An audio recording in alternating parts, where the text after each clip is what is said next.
Is there continuity between the Old Testament and New Testament? Absolutely. It's one of the things I love to emphasize in my teaching. But there's also discontinuity because we move from lesser to greater with the coming of Jesus the Messiah, who makes all things better and new.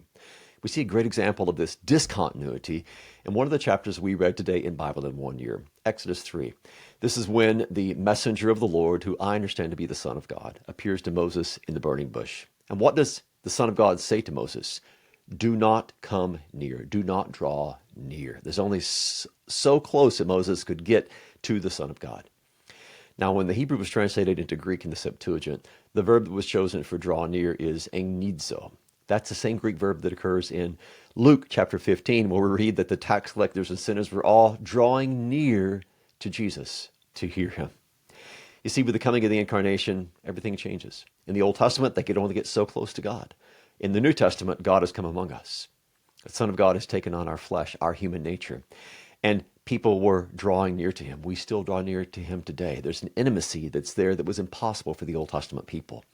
And so we draw near to Jesus. He draws near to us. He makes us part of his body in baptism. He gives us his body and his blood to drink in the Lord's Supper. We are joined to him in communion with him. Thanks be to God for the discontinuity there and for the greater gift that we have in Jesus, the Messiah.